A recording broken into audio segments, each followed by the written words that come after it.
What's going on, everybody? Welcome back to episode number 9 of the Max Manus Pod. Today's guest is someone that I feel like I don't even have to hype up at all. Suzyn Waldman, you guys know what the deal is. You guys know what she's about.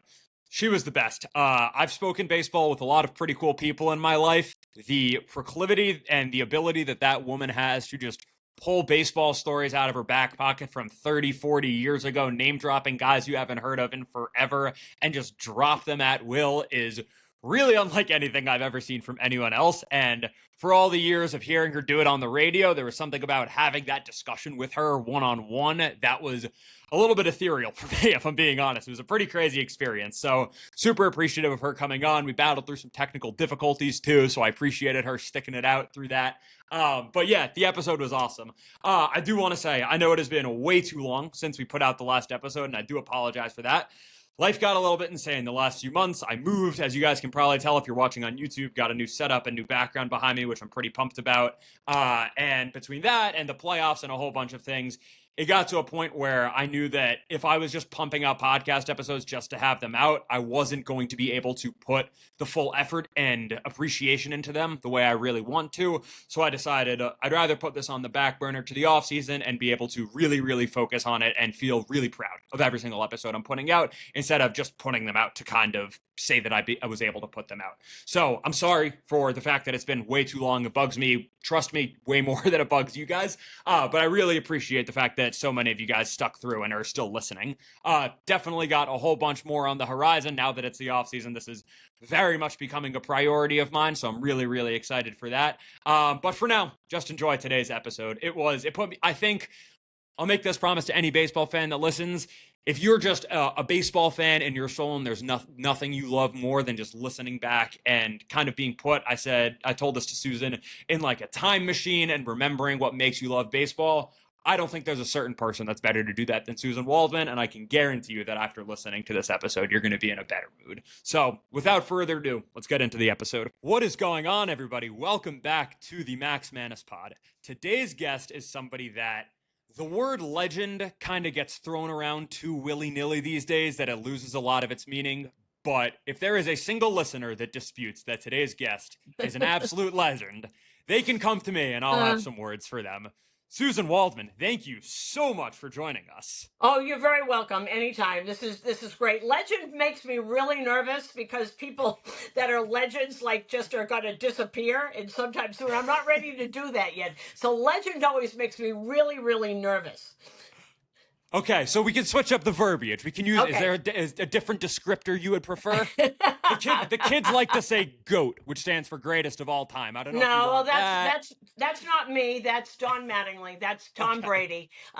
No, just I've been doing it a long time. Let's put it that way. Sure, we can stick with that. Stick with that. Which is actually a perfect note to start on because I want to throw it way back to the beginning. I was telling you that on our show, I kind of like to focus on what I call people's baseball origin stories and why they fell in love with the game, how their love of the game and relationship with the game has changed over the years and decades. So I'll put it very broadly, and you can take it however you want. But Suzyn Waldman, why do you love baseball? Oh, boy. All right. So we're going to start before you were born, before your parents were born. I saw my first game.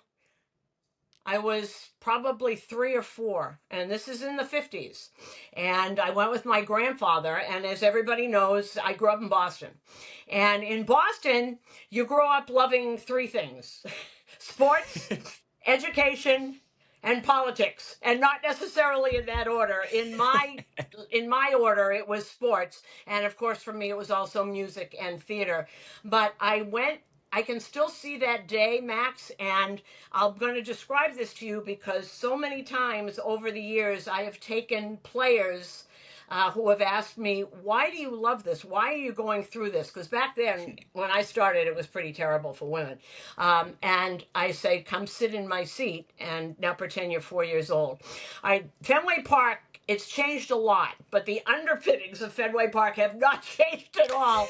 It's dismal and dark and dank. And I remember holding my grandfather's hand and walking up the ramp and out into the sunshine.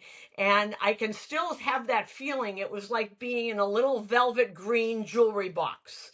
And I walked with my grandfather, and our seats were in the first row and back of the Red Sox on deck circle. So I could literally reach out and touch Ted Williams, which I did many times. And it was so different back then. Really, nobody went. No one was there. I knew everyone in the section. You knew everybody that was there, including the nuns. Cardinal Cushing would bring the nuns, and Sister Agnes or Mary taught me how to score when I was about 4. And I remember her saying to me, "Always stay in the boxes and stay in the little lines," which I never did in my entire life. But Sister Mary Agnes, or whoever she was, taught me how to score. But I knew everyone there. There was the woman who brought cookies for Ted Williams. There were the people that my grandfather knew from the State House. It was like a family. And there was something, this is going to sound a little silly because I did go into music, and that was the only thing that moved my soul except for sports, which you couldn't do if you were female. But there was something musical about baseball. It had a beginning, it had a middle, and it had an end. And it always ended, and it always started, and there was music in between. And really, I remember thinking of this when I was a child, because it was all like a musical event. And that, to me, somewhere in there is a story about the connection between ball players and musicians. And I think there's something about it that happens like that. And so I remember Ricky Henderson was the first one in 1987, when I wasn't treated very well by some people, saying to me, "Why do you love this place so much? Why are you doing this?" And I said to him, "When we get to Fenway Park, I'm going to show you." And so I took him by the hand and we went across the field, and I said, "Sit in these seats, look up, and now pretend you're 4 years old." And this place, and if you go back and look at what Fenway used to look like, that upper deck wasn't there. Those monster seats weren't there. You could count the people in there, and it was very, very, very different. But if you fell in love with baseball, like Dan Shaughnessy did, like Peter Gammons did, like all the people that I know that grew up there, like Lee Montville, like Ray Fitzgerald, those great, great writers, you'd understand it. It's very different now. And I'm not saying I loved it more than the other sports, because my father would take me to the Boston Garden, where also there was nobody there. But I learned my basketball sitting with 2,000 people listening to Red Auerbach yell at his team. And on that team was Bob Cousy, Bill Sharman, Bill Russell, Tommy Heinsohn, and Frank Ramsey. And Red liked to yell when he coached. So I learned basketball yelling, listening to Red Auerbach yell to, at the time, the greatest 5 that were ever on the court. And that's how I loved that also. But baseball, there was just always something about it, and that never went away. Not that I ever thought of doing this. There was no such thing. No such thing. I was at a very young age, I was taught that I was not going to grow up to be Ted Williams, which was good, because I always wanted to sing, and I was always going to be on Broadway. It never, but baseball became something else, part of my soul, as it just always has. And I always say to people, when people say to me, "I want to do this," I say, "Yeah, well, it's too late. You can't come late to baseball. You either have it by the time, you can write, or it doesn't hit you in the heart." Yeah, there's something about listening to people like you and John and all of the other like baseball radio legends that, to me, when you ask me the question, what does John and Suzyn represent? I think of the charm of baseball. And I think of exactly what you're saying, that kind of picturesque wonder of walking into a ballpark for the first time and seeing the green grass and seeing the players up close and seeing all that. And it's something that I get a little bit scared that I don't want to lose touch of, even as I spend more and more time in baseball, because I don't have to tell you, but when you work in baseball, so much of the day-to-day stuff is nitty-gritty roster rules and, what's the 24-hour news cycle. And you need to remind yourself to not lose touch almost of that like childlike wonder, I would say, as a way to describe it. In a world where so many people see baseball now and they follow it through an analytical lens or a social media lens or whatever lens you want to look at it through. how do you stay as close to the game as you have for so long and clearly still value the charm of it so much? Because if I lose what drew me to baseball in the first place, I might as well stay home. And you will be reminded that the charm and the beauty of it is still there. Okay, let's go to the World Series. How can you watch Rochester's Ernie Clement and see what went on there and not have a tug at your heartstrings for what a baseball player is supposed to be? I'll bring this up because it's there. When I went to introduce myself to Ernie Clement, I put my hand out and I said, "Hi, Ernie." And he went, "Oh my God. You and Mr. Sterling are the soundtrack of my childhood." And I'm going to start to cry now because it teared me up then. And then you talk to these people and you see they've got it. I understand it's all, there's nothing wrong with information. But when it becomes like a little PlayStation or a Nintendo game, we might as well just stay in the computers and not doing anything. I'll bet you $1,000,000. Everybody that goes to baseball games, you remember the first person who took you to a ball game, right? You remember the first time you heard a broadcaster. It was probably a radio broadcaster. You remember who it was, and you remember where you were. That's your soul. That's where you are. And information is fine. When you get to the game, take the information and throw it in the trash can because you know it in your head.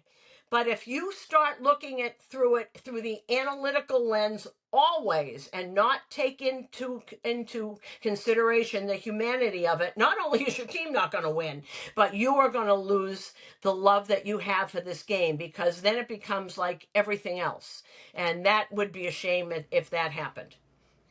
Yeah, when you talk about, you're really talking about the humanity of it. And I feel like that's something that so clearly and distinctly is like an active decision from you when you're on the call, that you really clearly want to make sure that the listener is in tune with the humanity of it. And I remember That's why I went into this business in the first place. I remember when I first thought about it, I was still in theater and I was traveling around, and I was in Pittsburgh, and I remember seeing it was 79, and I was there for the last 2 months of the season, the World Series, Pittsburgh and Baltimore. But I remember when I started to go to Pittsburgh games, because I never did matinees, so I'd go Saturday and Wednesday matinees and sing the anthem because I just wanted to go to the ball game for free.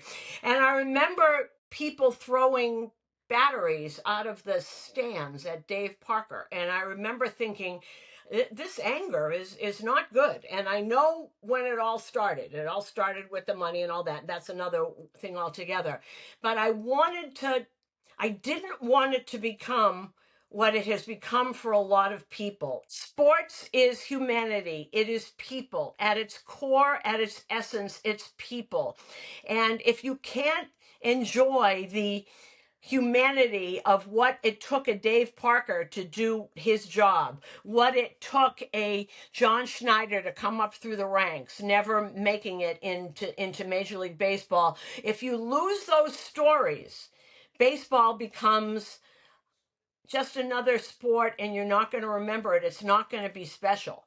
I was heartbroken for Don Mattingly when they lost the World Series. And there's a reason for that, because in 1987, when I started, it was Don Mattingly who would say something to me, the captain that he was, when just a word to keep me going. It was Don Mattingly who never said, "You're a stupid woman." It was Don Mattingly who treated everybody as if they were important. And I was also there when Don Mattingly made Bernie Williams Bernie Williams. There's no Bernie Williams without Don Mattingly and how he talked to him and what he did.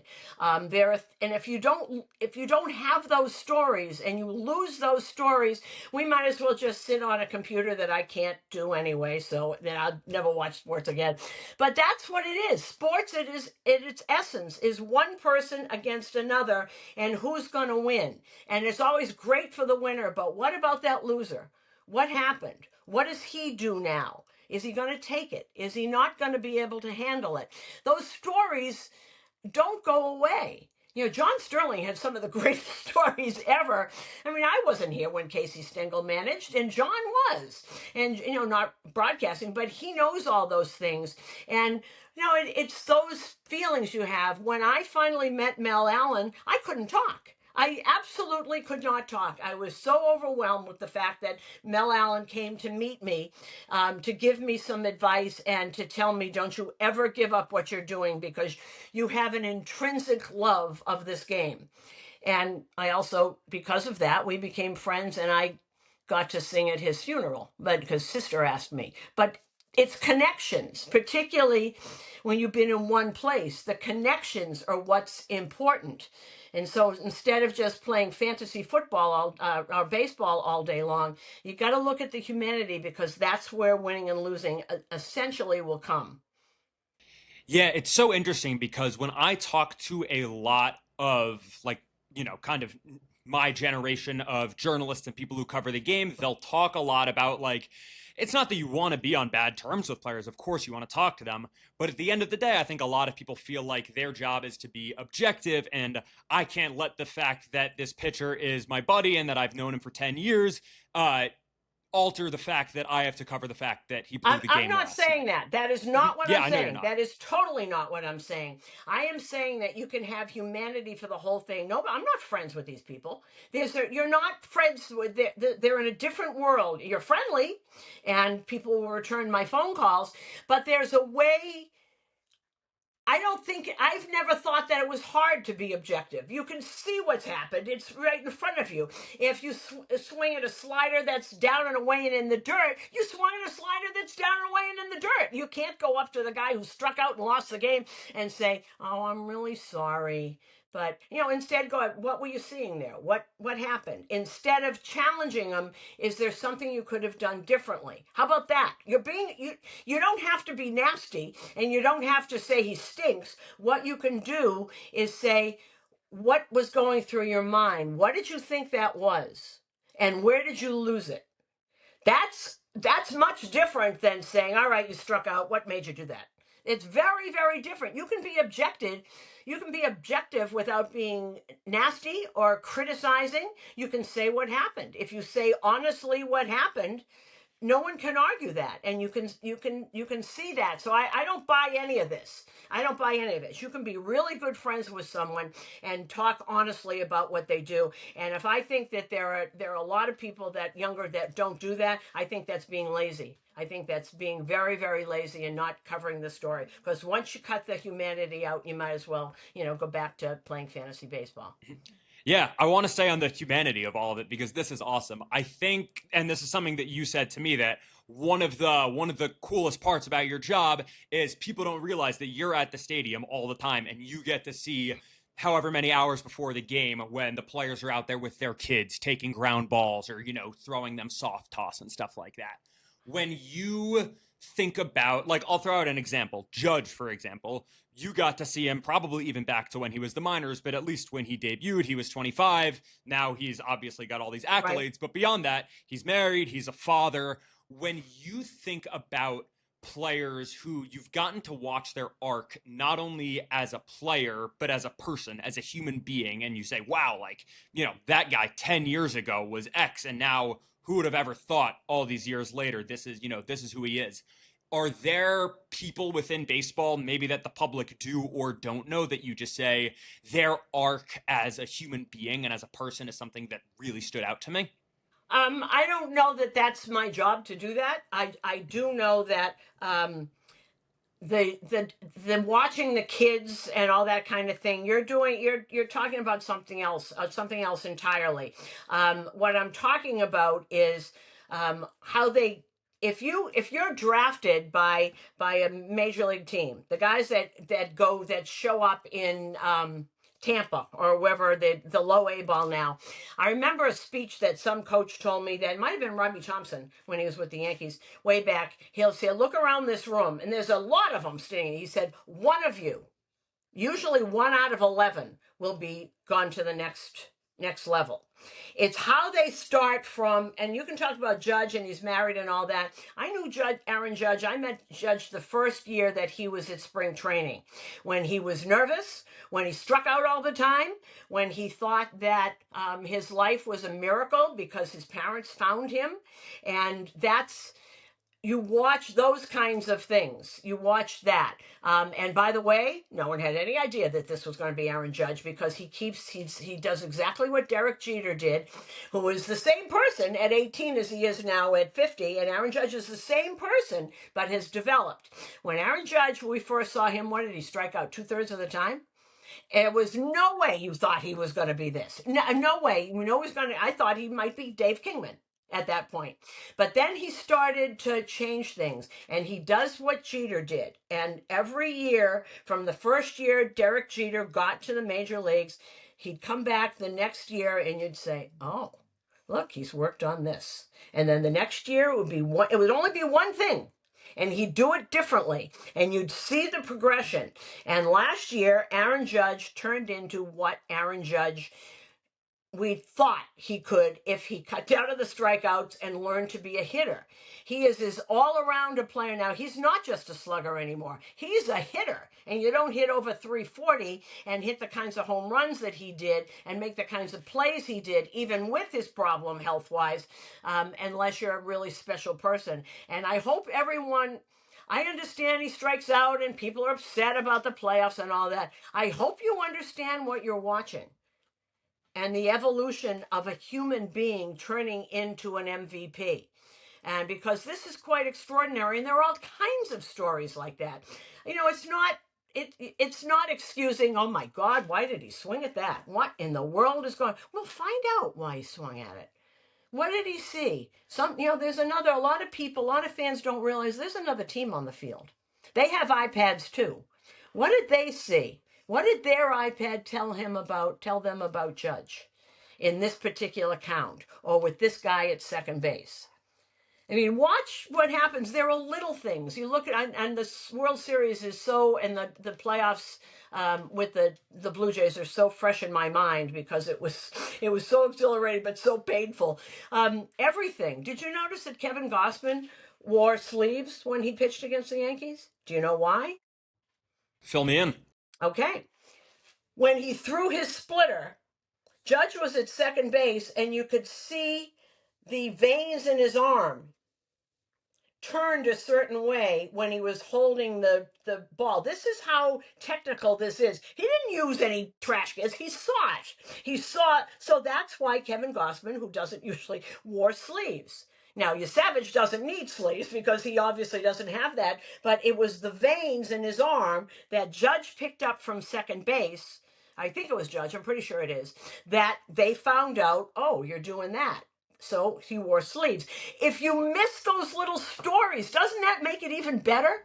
Yeah, it goes back to what you were saying about this was something that I wrote down, and you jumped the gun. You beat me to it about the parallels between theater and baseball. That there's all these hidden nuances, and there's all these, kind of game within the game type things that, like, I don't think there's anybody that hasn't watched baseball for minimum 20 years that could pick up on something like that the way someone like Suzyn Waldman does. Well, but that's what I try and do in my broadcast, because you can't possibly know. I also talked to Gausman about it because I've known him since he was a rookie with Buck Showalter in Baltimore, and he's now a different kind of pitcher and a different person altogether. But you have to have those relationships, and you have to have that, because that's what you're supposed to do. Any idiot can tell you what the pitch is, where it is, and the guy struck out. Anybody can do that. Why? What happened? What did the pitcher do? And from the other point, what was Gausman able to do once he had the sleeves on? Why did they get to him the third time around? That's been going on since he was in Baltimore. Why? And it's kind of interesting to see. They didn't this time, but a lot of times they have. But there are stories behind the stories. And when you lose all those stories, I think the game is much worse off for that. It really is, because it just makes it so superficial. And there's nothing superficial about baseball. You can watch it superficially and get up and, go make a sandwich and do it. You actually can love it that way. But if you get into it, there's... One of the reasons I think it's a radio sport is that when you're watching on television, you are a slave to what the cameraman is showing you.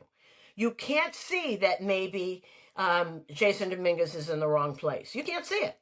until they play it back. You can't see that somebody has moved Jason Dominguez over. I don't know why I'm using him. It just came up because, it just came up.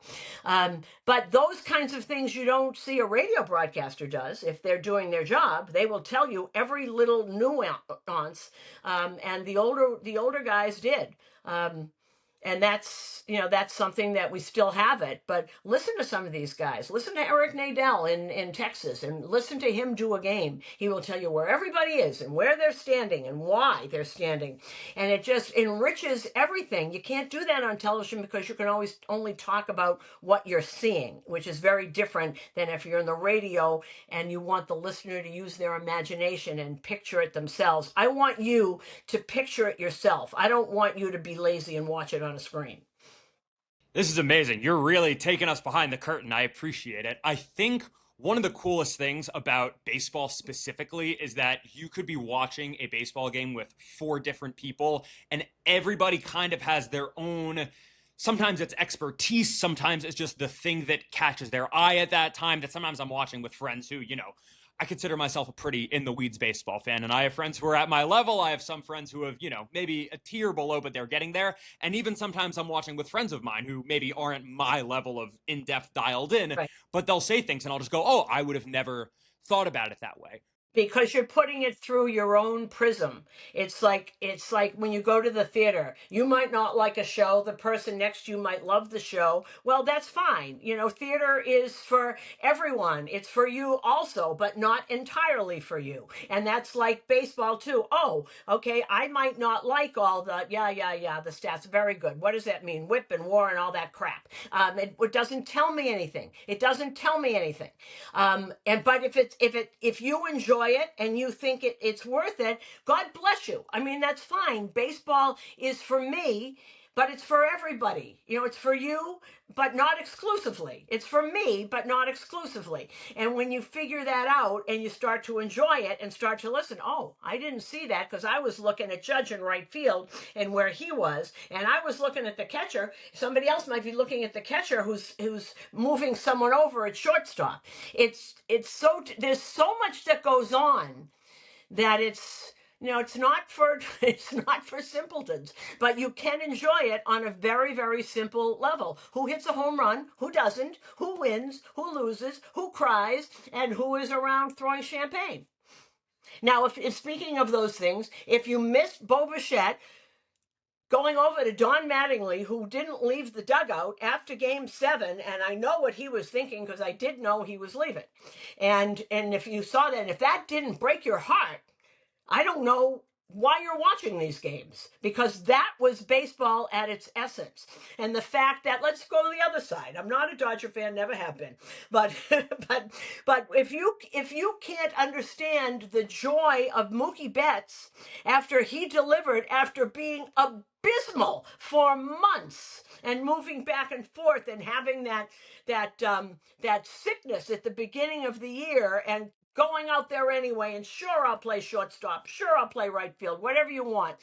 And if you can't understand the joy of that, then I'm really sorry for you, because that's where it is at its heart. And if you can't enjoy, even though you don't like the Dodgers, Freddie Freeman out there with tears in his eyes talking about his mother who grew up in Canada and how he felt close to her, I'm sorry for you. That's part of baseball also. When you think back to 10, 20, 30, however many years ago, the way that you watch a baseball game now compared to all those years ago, are there specific people that speaking to them changed the way you consume a baseball game? Are there specific experiences you had that you say, wow, that really trained my eye and my mind to have an eye out for this kind of thing? Because I don't think you could have a Suzyn Waldman level of baseball brain and dialed into all of these little things without just years and years and years of reps. I think it's years and years and years and reps. And because, quite frankly, when I came into this business, nobody helped me. Nobody wanted to help me. And then a couple of people did. As far as pitches and what to look for, that would be John Filippelli, who was the head of Yes, who put me on the Baseball Network in 1994. He was very helpful for that. Talking to players, just talking to them. What I had to do mostly, because I get very excited and I get very emotional, and when you're doing any kind of play-by-play or describing, which I did do before I went to radio, did a lot of play-by-play, but you have to take your emotion out of it because I get excited. If somebody strikes out, I don't want to go, what the hell are you doing? You can't do that. You have to, yeah, but I don't want the emotion to go away. So I had to learn, you know what? It's like a role in theater. It's like, that's not who you are. You learn to be this person. And it's, you learn that way, and it's reps, but I've always been very careful not to lose what I think is the essence of baseball.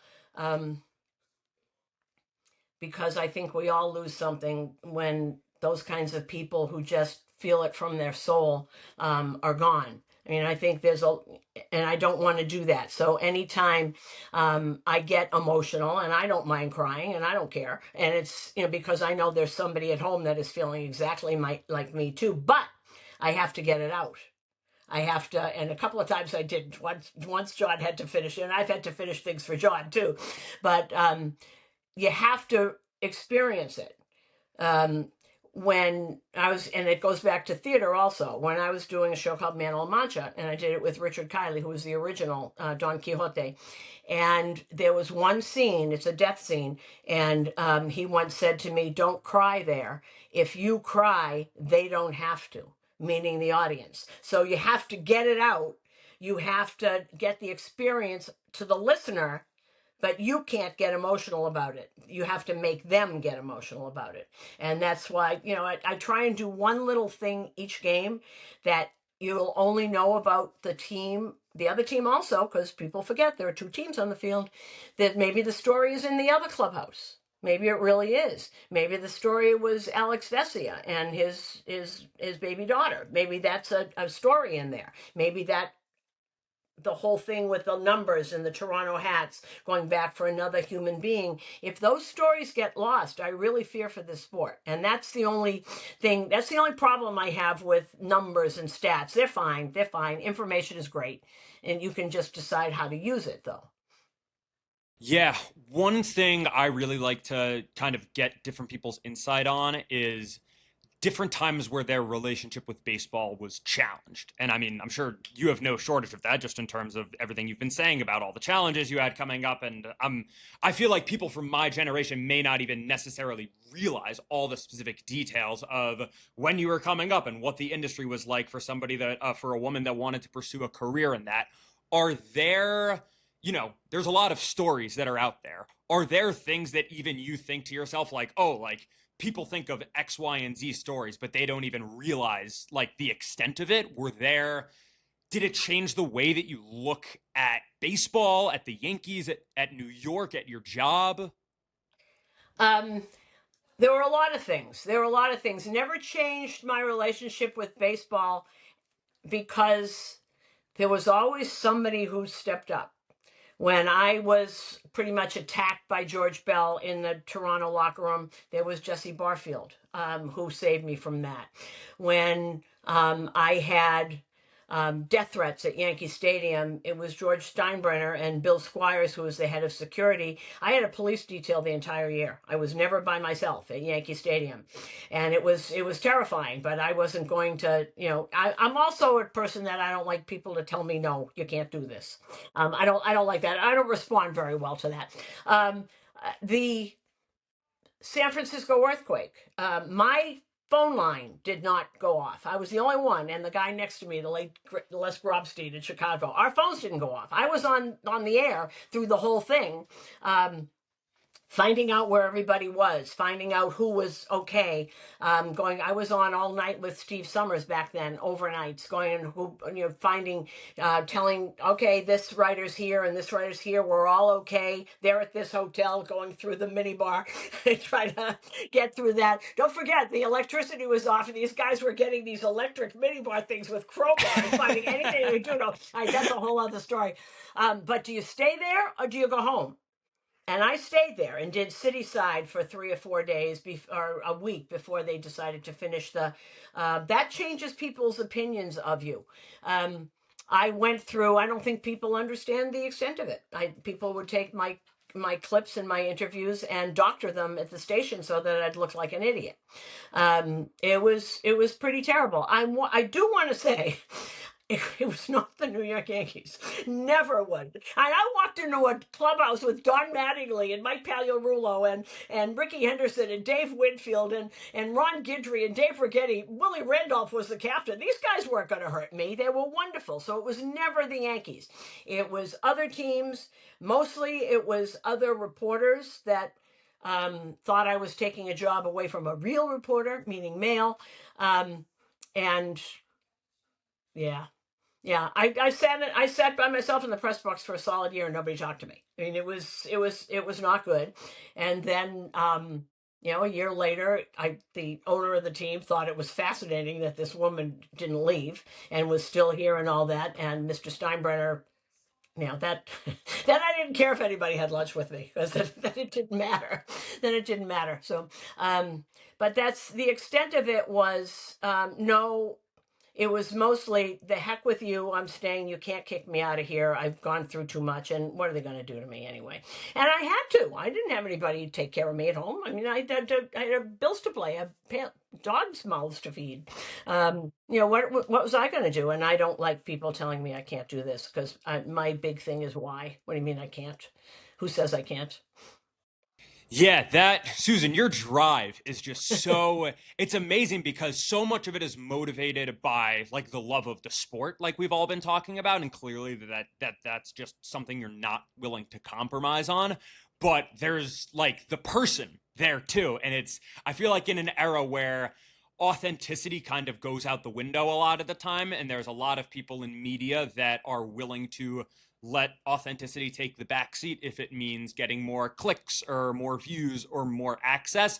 There's something I think really refreshing to a lot of people, a lot of younger people, about hearing somebody from a couple generations back that valued authenticity and valued realness so much that they were willing to go to whatever extents to push back on it. I think it's a work ethic, and I am a combination of my grandfather and my mother. My grandfather, who told me, "You're a princess and you can do anything," and my mother would say, "That's wonderful, dear. You can do better." So somewhere in there, and you recognize that, mother, right?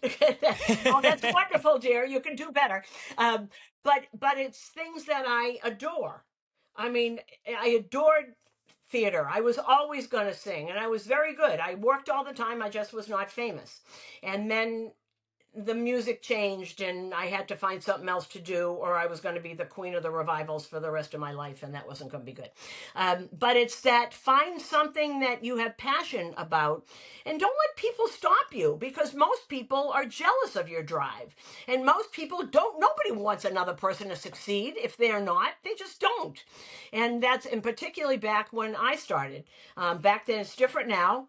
But back then, if you saw another woman walk in the room, one of you wasn't going to be there. Because take WFAN. Everybody different. You had Francesa, and you had Russo, and you had Imus, and you had Steve Summers. All totally different people. Totally different people did different things. And then there was the woman. We're not all alike. We are not all alike. I do not do the same things as does Anne Liguori. I do not do the same things as Gee, it was just me and Ann.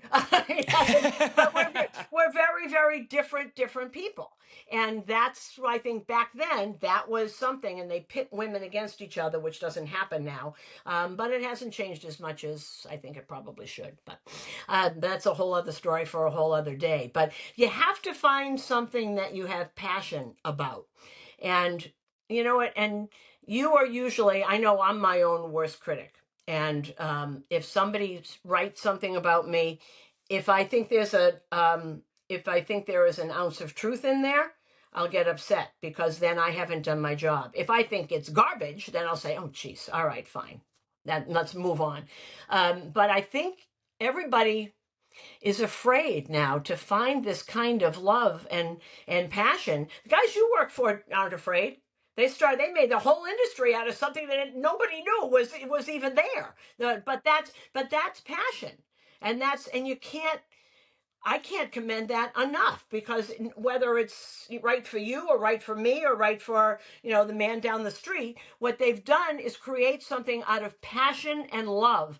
And once that goes away, once it's not this joy, they have joy.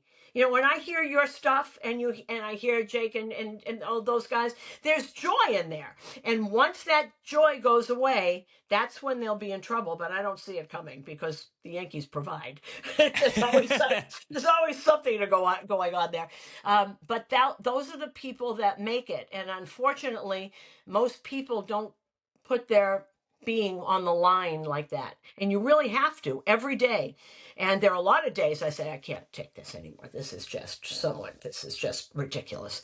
But then you remember the little girl walking into Fenway Park with her grandfather, and being the only memorabilia that I have that's on any of my walls is the only hero I ever had, who I got to be friends with, and knew him since I was 4, is Ted Williams. I had one person when I was 4 and talk to him, because I was a little cutie when I was 4, and I could go and I'd sit and I'd wave and he'd wave back. And his best friend was a guy named Johnny Pesky, and Johnny was his shortstop, best friends with Rizzuto, and I knew them when I was 4, and I knew them till they both died. And it was that's, I think of that. If there's a problem, I'll think of that.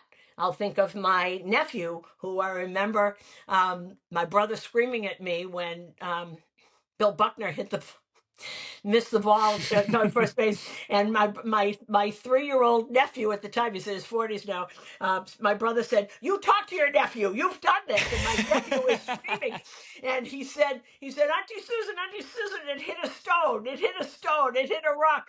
And I said, "Oh my God, he's a Bostonian. He's already learned. He's 3 years old." But those things stay with you forever. I read and I'm making a jump here, because I read an article by a woman in Toronto, and she had said, this loss, if you're not old enough to remember way back, this loss will be with you your entire life. 1967 is a dagger in my heart. 75, I cried for 2 weeks when Joe Morgan hit. I didn't talk to Joe Morgan for years when he was there, until John Miller said, "This is getting ridiculous. Let it go, Susan." And 86, I was down there. I was still a fan then. I was not in this business. I was still in theater. I was sitting with John McNamara's daughters. I've never been as upset. It's like the worst day in my life, October 25th, when the ball went through 1986. Those stay with you forever. How many years ago is 1967? I can still see Jim Lomborg crying on the mound as Bob Gibson's out there throwing a 2-hitter. And Lomborg on 2 days rest telling Dick Williams, I'll try. See, those are the things that you're not going to get in football. You trust me, you're not. But that Toronto now knows what that is like. They now know what that is like. Bucky Dent was nothing compared to the World Series losses. That was a blip on the thing. Although when I met Bucky Dent, I wasn't sure whether to hug him. He went to hug me or smack him in the face. I wasn't quite sure which. By the way, that's as quiet as I've ever heard a ballpark in my life. And by the way, something that I want to tell you, there isn't a Jewish person in New England who doesn't think that if they left Temple and went to the game, that's why they lost. So it is my fault. My brother and I have apologized to God over the years, but and all these years later, we had another Yankees-Red Sox game on Yom Kippur this year. At this time, I did not go to the game. That was that I would never do again. But we did morning services and walked across the bridge and went in, and there were a lot of people that did that, and we will never get over it because it's our fault, and I'm sorry. Hey, it's all about the balance, right? I want to ask you, there's an amazing scene, I think, in the CC Sabathia documentary, where it's a shot of you and him walking through kind of the tunnels underneath Yankee Stadium, and and you just look at him and you say, "You don't realize what you mean to people, do you?" And he kind of gives a very like hearty CC chuckle. He's like, "Nah, not really." I want to throw that same question back at you. Like, do you realize what you mean to people? Because the fact that your name goes in the expression "that's baseball, Suzyn," that has become part and parcel of just what represents like the chaos and the beauty and the uniqueness and everything that's in baseball is hard to put into words. Well, I'll tell you, and Cece, and after that, as we were walking into the press conference room, and I was with his mother and his wife and his kids, and I did say that, and then I said, Cece, it's been an honor. Thank you. Because I was there when he was, and when you see the whole thing, and you know, like you talked about the family, and I was there the day in Baltimore that all happened and what that was, and he owned all of it, and to watch someone like that live their life, hit the bottom, I mean rock bottom, and come out the other side, it was different than covering a guy from beginning to end like a Mattingly, who in 1996 I couldn't walk by the locker in spring training. I couldn't walk by any of it. I just, every time I walked in, I mean, not in spring training because we'd moved to Tampa, I couldn't walk by the locker. I started to cry. I mean, it was just, that was something very different. But to watch someone go through everything that CC did and come out the other side, I thought was an honor, because he never lied to me, never did, always owned it, and never said no. And talk about leaving it all on the field. He literally did. Now, about the other thing. No, I am the kind of person, and I think that's part of the drive. When I was in theater, I got one bad review in my entire life. It was in 1979, and I can still quote it. It was when I was doing Man of La Mancha in Minneapolis, and that was the first place I ever sang the anthem, too, in the old ballpark, not even the Dome, the other one in Bloomington. And the guy from the Guthrie Theater said, if Suzyn Waldman could act half as well as she could sing, she'd be about a third of the way there. I did Man of La Mancha off and on for about 12 years. It's the only bad review I ever got. I don't remember the others, but that one I can still quote by some jerk at the Guthrie in Minneapolis. It's so funny. I remember back when CC had his podcast, he actually said something along the lines of like, there was one Twitter troll, there was some woman that for some reason always stuck out in his head that was always tweeting at him saying, CC Sabathia, you suck. And it got to a point where whenever he would have a good start, he would make a note to check her Twitter after the day and be like, oh, I wonder what she had to say today. To answer your question, I think that comes with drive. You know, it's like my mother saying to me, that was wonderful, honey, but you can do better. I mean, I can still hear it. My mother's been gone a long time, but I can still hear it in my mind. And I think that drive is what does it for a lot of people. The other thing is Meredith Marakovitz sent me a picture of some random dude on Twitter had "That's Baseball, Suzyn" tattooed on his bicep and put it on Twitter. And Meredith wrote to me, "Oh my God, you've really arrived." It was after Game 7 of the World Series. This is his bicep, and there's in beautiful cursive also, like calligraphy. "That's Baseball, Suzyn." I said, oh my God. But no, it does not. Because once you think you've arrived, someone's coming for you. So I always think there's more to do. There's someone who's never seen Aaron Judge hit. There's someone that doesn't know what Ben Rice was like, who doesn't know that Ben Rice was a hockey player and started and was great and had pictures on his wall of Yankees and I love telling Cam Schlittler's parents' stories and dad's stories and who he is and those kinds of things. I think it's important because I want kids, and and you're a kid to me. I mean, I want you to understand that this is a human being out there. And it's like, I mean, I made sure that in my post game, people knew I did it quietly because I knew he didn't want it out there. Every game after the game, Ryan McMahon's down in the batting cage where I was doing post game by himself, working on that swing over and over and over. And in case people don't know, the plan the whole time was to leave Ryan McMahon alone. Let him play third base. And I'll bet you right now he walked out the door with all kinds of things that he's to work on over the winter, and now we'll swing. They knew what was going on, but they didn't want it to get in his head. But I wanted people to know, and I did it gently, and I didn't make a thing out of it. I better be quiet because Ryan McMahon's out here and whatever. But I want people to know that at 11:30 at night, there's the third baseman of the New York Yankees down there devastated that he's not getting hits and not hitting home runs, and down there working on that machine over and over and over and over. I mean, I think people should know those kinds of things. It makes you look at them a little differently, doesn't it?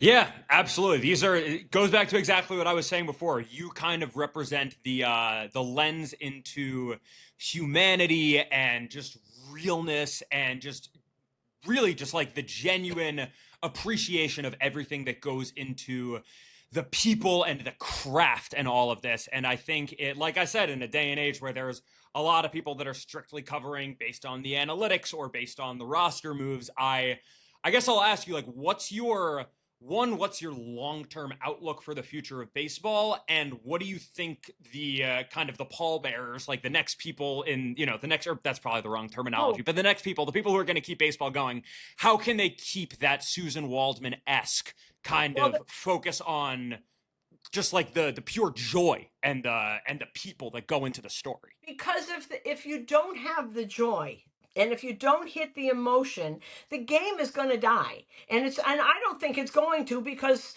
I'm looking at my 5-year-old nephew, who, my nephew, a great nephew, and they were in Washington, and my 5-year-old, great nephew said to me, all right, I know we're moving back to Boston and I'm going to have to be a Red Sox fan now, but can I still keep my Aaron Judge t-shirt? And I said, see, that's the next generation. Of course you can keep your Aaron Judge t-shirt. You see them all the time, kids all over, because he's bigger than the New York Yankees. This is something, there's always going to be those kids.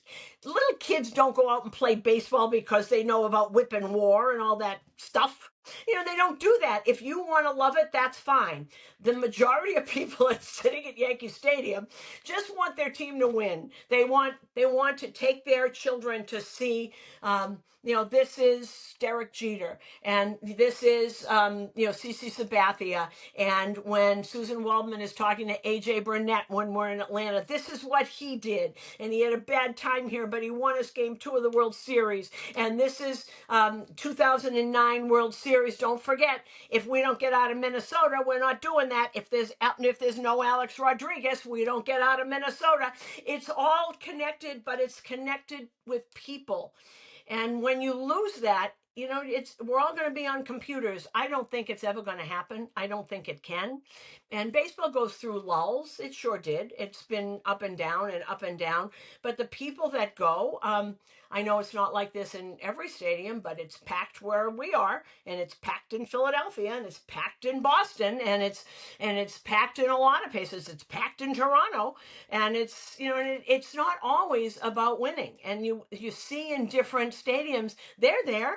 I sit in Kansas City and I watch the people, and they're all in their little light blue, and they're all got, some of them have Saberhagen things on, and they have Eric Hosmer things on. It's passed down. Look at this is Vinny Pasquantino. This is who the next first baseman is going to be. You're going to watch him, and I see them, and I see the little boys with bats and little girls with their gloves, with their pink gloves. So you can't kill this game. You can try, but you can't kill this game. I just don't think it can be killed in any way. It might change form, which I won't get to see, but you can't kill this game. You just can't. Suzyn, that's exactly what I was hoping you would say. So thank you. You've given me so much of your time. There's one quick story that I want to leave the people with just because it made me laugh so hard. We were at the A-Rod doc premiere last week. I was there with a bunch of the John Boy guys. And I just want to let people in on this story because I think this is a story I'm going to tell to Yankees fans for as long as I live. I often joke about how I've had the misfortune of being a Yankees fan who started really caring about baseball in 2010. And there was a lot of good years that came before that I missed out on. And I was telling you this story. And I don't know if you remember the exact words you said to me, but when I was talking to you about this, you said, if John Sterling was here, he would say, You missed out on a lot of good baseball. That was because you had said how old you were, and because every time John says, and John's always very serious about this. Someone will say, "Well, I wasn't born until 2008," and you said, "Oh, well, you missed out on a lot of good baseball then," which you did, but maybe you'll get your time. It's all circular. It's all cyclical. And by the way, I was also here in 1990 when they lost over 100 games and got the first pick in the draft. You don't get the first pick in the draft because you're good. So, and there's one thing that I wanted to say to you. This is why I don't. Dallas Green, who, by the way, was one of those people that you said who helped you in that. I forgot. Dallas Green, Buck Showalter, Joe Torre, Buck particularly, but Dallas. And Dallas Green had a plan. And that was 1989. And Dallas came in, he traded everybody. Everybody was gone. Tommy John was gone. Everybody was gone. But George fired him in June, so we never know what the plan was. We will never know what he was going to do because he was a GM of other teams. So he knew he had a plan. He just didn't willy-nilly get rid of people, but we are never going to know, and that's going to haunt me forever. What was, and I think about every now and then I'll call somebody like Bill Madden, who is now retired in Florida, but for the Daily News, he's in the Hall of Fame as a writer, and I say, what do you think Dallas was going to do? There are things that never got answered because he just didn't do it. Wouldn't you love to know what his plan was? And we went over the abyss until Buck Showalter got in here. Yeah. Things worked out all right in the end, I would say, for that era of Yankees. They sure did. Awesome. Suzyn, this has been a blast. I really, really appreciate you giving me all this time. And I feel like a lot of baseball fans, when they hear your voice and they hear you talk about baseball, it just puts them at ease. And it kind of brings them back to what I was saying, that childlike kind of wonder of just the beauty of walking into a ballpark and seeing the freshly cut grass and the nice man clipping your ticket and the guy selling peanuts and all that. And I feel like you represent a time machine that takes people back to the first time they saw baseball and the joy that they experienced. So thank you for representing that. And don't you ever lose that, because I'll come back from wherever I am and I'll smack you around if you lose that yourself. You have my word, Suzyn. You have my word. Max. Okay. Awesome. Thank you.